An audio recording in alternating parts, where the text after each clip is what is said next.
Welcome back. For you guys, it might have been a day or two, but for me, it's been like 10 days since I've really been on the game. Within that 10 days, I did a couple of things, and so I'm going to run you through the clips just real quick here. It's just so that you're on the same page, and then we'll get into the video. So as you can see, I did Wolf Whistle, and I grabbed a Wicked Hood because I had a summoning and a runecrafting daily. And then went and did the Varrock Museum exam because I wanted to get the Slayer XP before going back and doing more scarabs. Did some more caches, of course. And speaking of scarabs, I did more scarabs. And then I did god statues, but I only did 3 of them because I didn't have Priest in Peril done yet. And then I did a Monk's Friend because I needed to AFK, and I thought, why not AFK some woodcutting? And that pretty much gets you guys all caught up. Let's get into the video. So I finally settled down in my new place that I was moving to right before. Well, I'm sure I showed you guys the clips, but I did a couple dailies. Also, I was AFKing some woodcutting and fire making just because I needed some AFK time, and I wanted to do Sea Slug, which you need 30 fire making for. So just so that you guys are caught up. As I mentioned in my last video, I've been moving the last week or so. So I got my new setup. As you can see, I got new graphic settings, and I have more than 15 frames, so that's amazing. But it's time to catch up on some dailies. I haven't really logged on at all this last week, but I'm going to run through this quickly, just show you guys the levels I get. So everyone has been telling me to check out this player-owned farm thing, where apparently you can raise animals in these pens or something. And I think I have the requirements for it because I kept getting notifications down here. A small deed.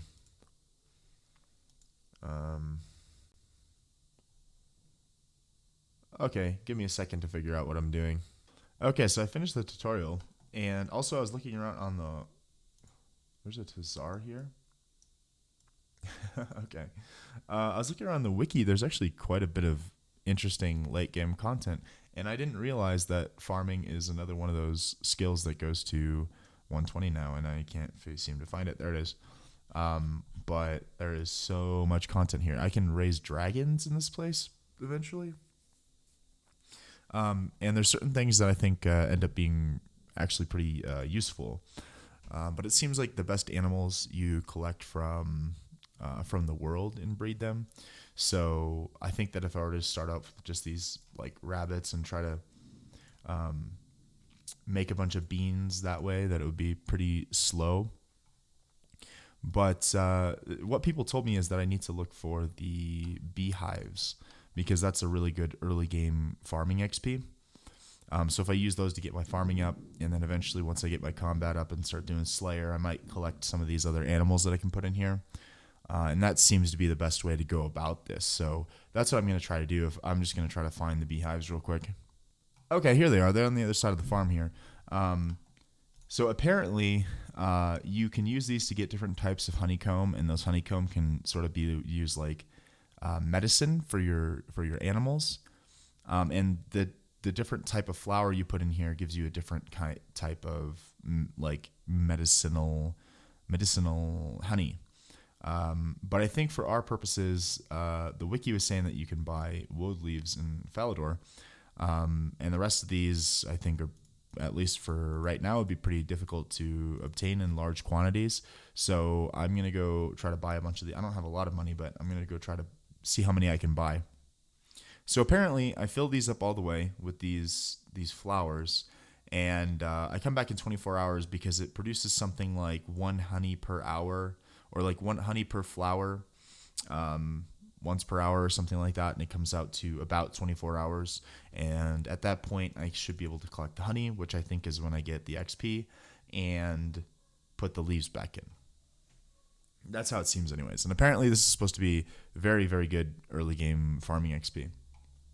And there is Plague City. I thought that while I was over here, I might as well start doing some of the quests that are required for the Ardy Easy Diaries. In old school, that'd be a super meta thing to do. I don't know how relevant the teleport is because of the lodestone system. But regardless, I figure it's good to get out of the way. And these are important quests anyways, the prerequisites for basically everything. So there's 19 mining. Boom, 5 divination levels, 32 divination. Oh, I missed the clip, but I just finished the crate searching simulator. That is the Tower of Life. So now I'm looking to do a unicow for the achievement diary. I know I said I wasn't a fan of Jagex reworking old quests, but I feel like this one could desperately use a rework. It feels really, really outdated. Holy shit, I almost got killed by a unicow. Luckily, my Omni Power came clutch at the end, hit it for like a 550. You guys are right, these RS3 bosses are pretty insane. So I came over here to do Gertrude's cat because I need a cat for the Ardy Easy Diary. And while I was on the way, I realized that I need like a bucket of milk and stuff for this. And having the recipe for disaster chest unlocked would be really convenient. So I got my cat as well as a chocolate cake, Pog. But I got these things from over by the Tree Gnome Stronghold so that I can make the Fruit Blast. There we go. And let's see, pour. Need a slice of lemon. There we go. Lemon slices, pour, boom. Now we can go do that first recipe for disaster quest, which will unlock the chest, which should make doing the any quests that require any kind of food items a lot easier because I can just pop over there and just buy them real quick. And there's that. And that, I mean, once you have the Fruit Blast, it takes like 2 seconds. So now, well, I started recipe for disaster. I'm not going to go in the dining room just yet because there's no point really. But maybe I need to unlock the chest actually because it's not there. Okay, now that I actually started recipe for disaster, I unlocked the chest, and it's a bank chest, but I can also buy these various different food items. So if I need a chocolate bar for a quest, I can just pop down here and buy one real quick. You know, a lot of these miscellaneous items that, you know, would be kind of a pain to obtain, I can just buy them whenever I need them for a quest. So that's really, really nice.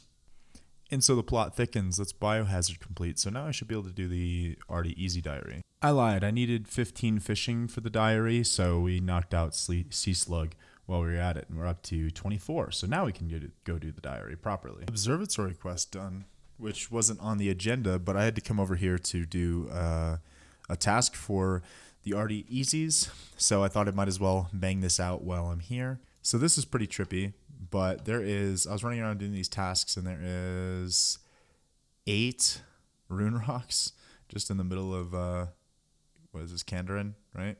That's kind of trippy to see. I know that the whole system is different, and this isn't like what it would be in old school, but it's just interesting to see. I think that next episode I should really dive into the mining and smithing rework, try to figure out how that all works, and maybe archaeology as well. Yeah, I think that's what's going to be on the agenda for next episode. All right, I got most of these tasks done. I'm waiting for my cat to grow up, and I needed to get a ring of dueling somehow, so I got to figure out where I can find an emerald, and I need 27 crafting and 27 magic, and also I need to find a penguin. I was looking around on the wiki for the locations for this week, but I went to one of them and I couldn't find it, so maybe I'll just wait until I just randomly run across one. I don't know. Okay, so I was doing a little bit of research into what we need to get a dueling ring to complete this diary, because I'd really like to get this done this video, and I think I may have overcomplicated things a bit, and it might make this video a little bit long, but I think this is a fun way to go about things. So we need 27 crafting first of all, and that is 312 XP from where I'm at right now. So what we're going to do, instead of, the easy way to do this would just be go out and, cut a couple gems or something, and I'd probably get there in no time. But, well, speaking of which, I don't even have, okay, you need level 20 crafting to cut a sapphire. But in the interest of macro efficiency, I created a little plan to make this happen. So what we're going to do is we're going to start off by doing the Dwarf Cannon, followed by Making History, Gunner's Grunt, Goblin Diplomacy, RFD Goblin Generals, and then Priest in Peril, which doesn't give us any crafting XP, but then that will allow us to do Shades of Morton, and all of that is going to give us over 6,500 crafting XP. So that should be plenty enough. Then the other factor is that we need 33 magic, which from what I can tell, there's not a great way to quest it up. So if by the end of this, we don't have it just through like fighting bosses and stuff like that, we can just go kill a few trolls or whatever. But the other thing we need is an actual emerald and a gold bar. So we need 27 magic to enchant the ring, but we need 33 magic so that we can telegrab a gold bar from the Varrock Bank, West Bank basement. And then to obtain the emerald, the best way I can find is that we need 25 or 27 crafting to be able to mine one of these various gem rocks that are across the game. And those are the levels that we need to obtain an emerald from those rocks, is 25 or 27, depending on the rock that we go to. So we're going to be doing the dig site quest. But to do the dig site quest, we need 25 thieving. And so to get 25 thieving, instead of just stealing cakes or whatever, what I'm going to do is do the Hazil cult, buyers and sellers, heart stealer, and tribal totem. Actually, no, it's not heart stealer. It's something else. But anyways, these two, buyers and sellers and heart whatever, I'm not familiar with them. But we're going to do those, and that's going to get us well over 25 thieving and allow us to do the dig site. And then we'll do the dig site, which is going to give us more herblore XP, which is awesome, but the mining XP so that we can mine an emerald. So let's get to that. Another cache. That time I was only able to get about 80 points because the world was really crowded. Still got 3 div levels, 7k. Not bad. Is this here an old school? I don't think so. That's cool though. They have it looks like they have dragons, dragon fueled machine of some type, dragon fire fueled machine. That's neat. I don't know what that does. Maybe there's a quest or something that explains it. I don't know. I don't think that's an old school though. And there's dwarf cannon complete and a crafting level. Well then, apparently that was RS3's Romeo and Juliet. Quick one, 5 quest points. We'll certainly take that. Oh, we get non-combat lamp. I guess we'll throw that into... So there's 25 herblore. I realized while I was doing this, if I'm going to have to get 33 magic at the end of this grind anyways, I might as well just go bang that out so that I can unlock Surge, which I unlock at 30 magic, I believe. Yeah. Because that, I think, is going to make the whole questing process a lot faster. So I'm going to go do that quick. I think I'm just going to go kill those trolls in Berthorpe. Apparently those are decent for low levels. So I'm going to go kill those quick and get back to questing. I love this area looting thing. I think this was still in the game when I used to play, but it is so convenient. This would be so nice for like a Dust Devil's task or something in old school. And especially since these guys actually drop herbs. These guys like drop more herbs than Chaos Druids.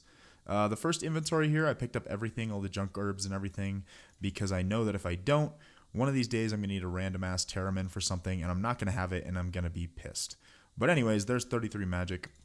We also got up to 24 HP.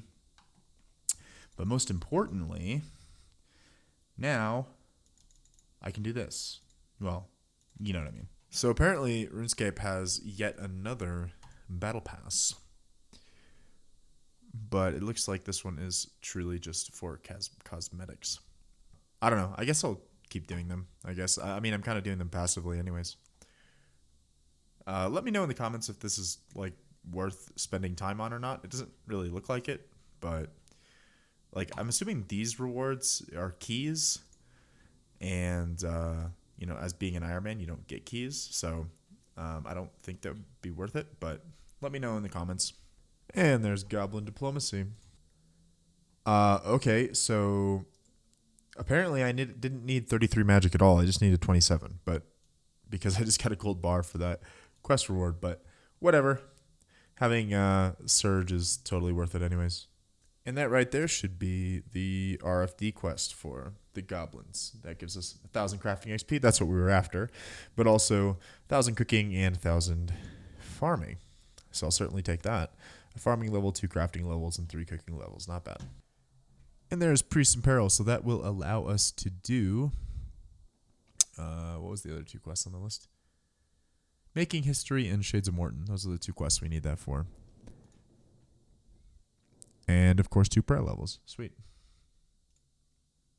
Oh, yeah, and this should allow us to do the God statue in Canifus now, which means we can do all 4 of the primary God statues at least. Oh, I have to kill this thing before I can go through there. I just want to get the lodestone in Canifus. I don't want to die. All right, I got the Canifus lodestone, so coming back here should be a hell of a lot easier. And yeah, outside of Prifddinas, now I can do all 4 God statues. But I think I'm going to wait to do them. I think I'm going to wait towards... It's the 8th of June right now. I think I'll wait towards the end of the month since I think I'm probably going to get a couple prayer levels from other quests and stuff before then. So I can just kind of maximize the XP, you know? But that's cool. These shades are really hard to kill. I don't think I can kill them right now. So I'm going to move on to Making History for now and maybe come back to this. And that would be Murder Mystery. And another whopping 3 quest points. Right on. And that would be Making History. I've always thought this quest was kind of underrated. It's an old one, but I always thought it was kind of interesting. Okay, and now, again, Shades of Morton is a little bit tough right now because of the combat. But I think I'm going to do my thieving quests that I mentioned before, and then I'm going to do the Golem, which is going to bring us just shy. And I think if I cut a couple gems or something, then I'll get to 27 crafting. And I need the thieving up anyways for the other quest for the dig site. And that is Hazel Cult. 19 thieving. And that would be buyers and sellers. I vaguely remember this area. I think, like, when did this quest come out? This came out pre-RS3 because I think I remember doing low-level thieving training somewhere. Yeah, over here. Let's see.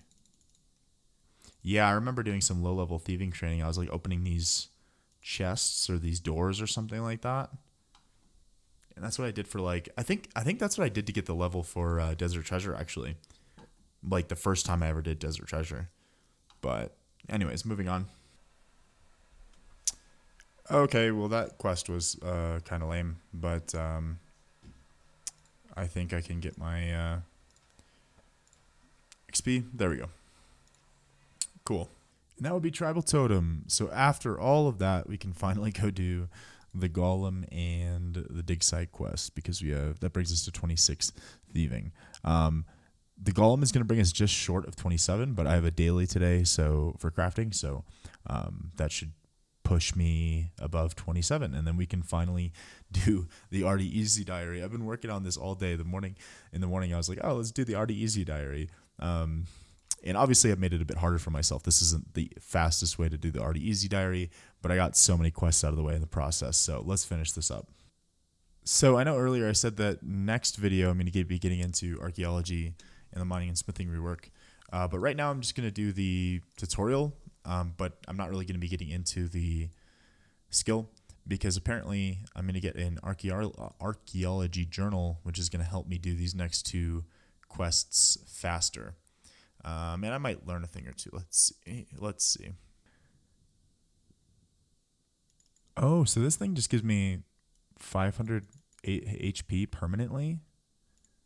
I could have done that. I should have done that at the beginning of the game. This skill seems really cool so far, though. Like, that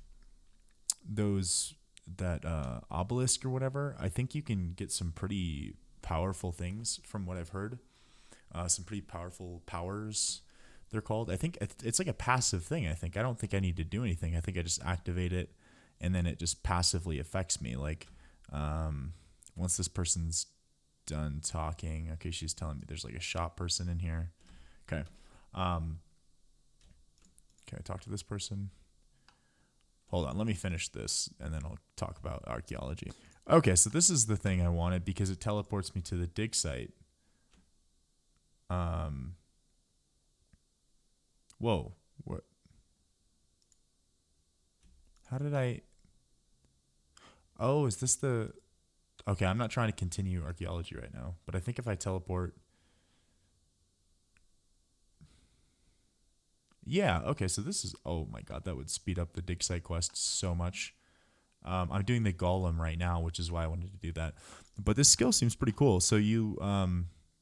apparently you go to these little like hotspots, and I'm guessing that's where it teleported me to just now, is like an area with some hotspots.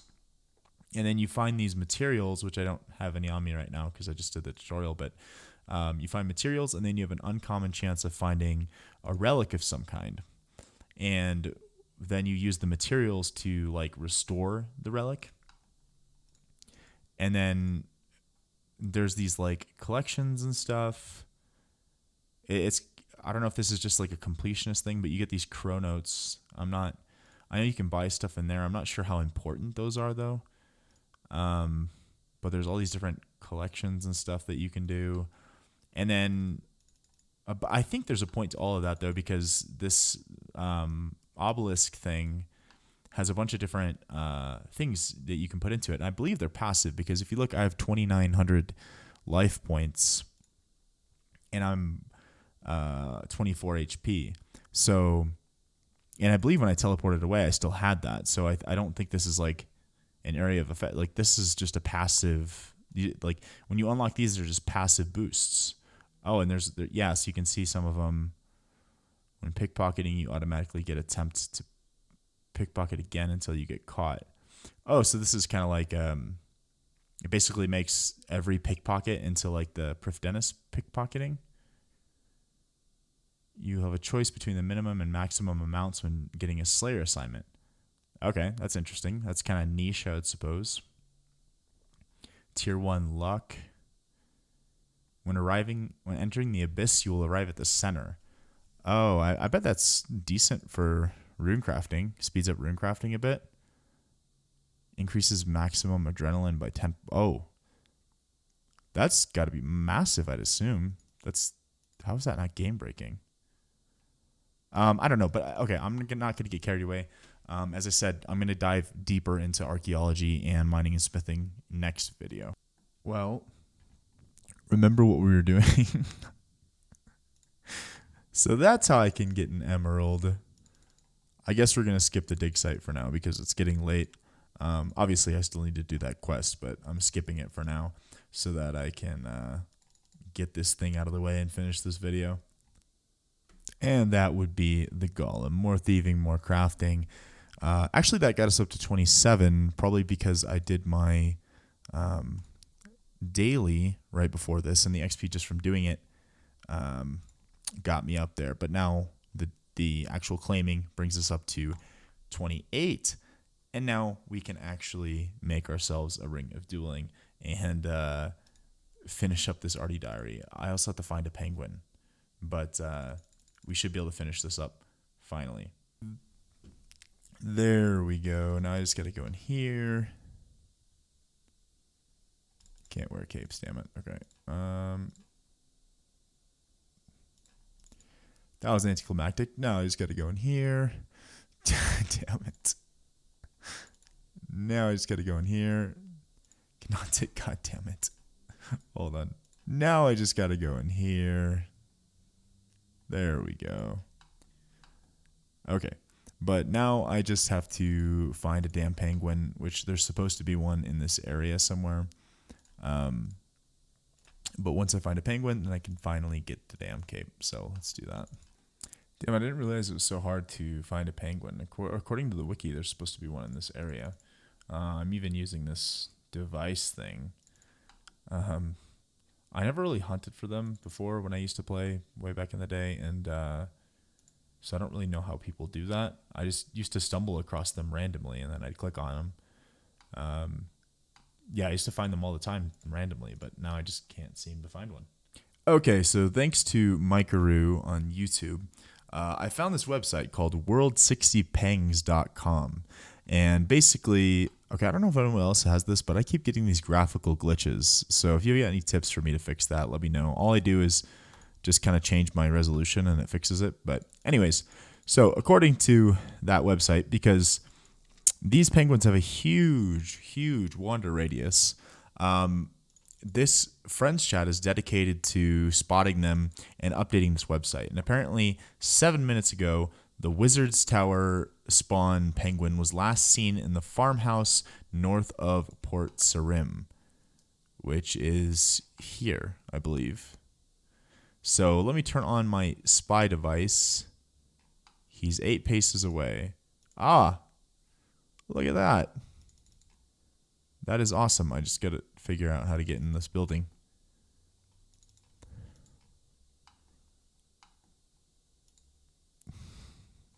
Sweet. Okay, so maybe this is something I can do weekly for XP now. So yeah, that's a really cool tool. Thank you. Shout out to World 60 Pangs. Okay, I saw the first screen and I was like, I was nervous that there wasn't anything I could spend 1 point on, but I can get a small XP lamp, which I guess I'll put into Herblore. And that will be all of the East, all the Ardy Easy tasks. And I got to talk to Dr. Orban, apparently. So apparently I can steal from stalls easier. There's a lamp. Teleport me to the monastery. That's really what I'm going for. Cool. Sweet. Took me all day to get this cape, literally. I've been grinding all day. Obviously, I didn't do this in the most efficient manner possible. But that's okay because we got a ton of quests done and I'm really satisfied. So the reason that I was interested in getting this is because I believe, so I saw this teleport tab. It has all these different like item-based teleports here. So if I click this button, so I don't even need to click on the cape. So like as long as I have the cape in my inventory, I wonder if I can even, oh, that's cool. So I don't actually know how useful this is. This teleport is in RS3. Like I still haven't done Grand Tree or anything or waterfall quests, so maybe I'll find a use for it. I'm still not sure how useful it is with the lodestones and stuff, but that's pretty cool. I can put it on the hotkey and I don't even need to I can wear it. I don't need to click on it. I think it just needs to be in my inventory or on my person, and I can just click here and teleport to the monastery to recharge my prayer or whatever. Now, again, obviously this teleport's likely a lot more useful in old school, but I thought, what a cool early game goal to go for, and we knocked out a bunch of quest points, 57 quest points already in the process. Obviously, if I just wanted to go for this directly, there's a lot faster ways to do it than grind out this Ring of Dueling the way that I did. But hey, we got it. We knocked a bunch of quests out of the way, and I'm happy with that. Well, that was a pretty long day for me, and I imagine it's going to end up being a pretty long video as well. But regardless, I hope you enjoyed, and if you want to stick around for the series, consider leaving me a like and subscribing. As I said many times in this video, next video I'm going to be diving deeply into mining and smithing and archaeology, because from what I can tell, mining and smithing seem like completely different skills to what I know. And archaeology seems like a whole different beast. It seems, I was perusing through the wiki quick and it looks like it's so deep and there's so much content to it. So it looks really interesting. So subscribe if you want to stay tuned for that. And thanks for watching.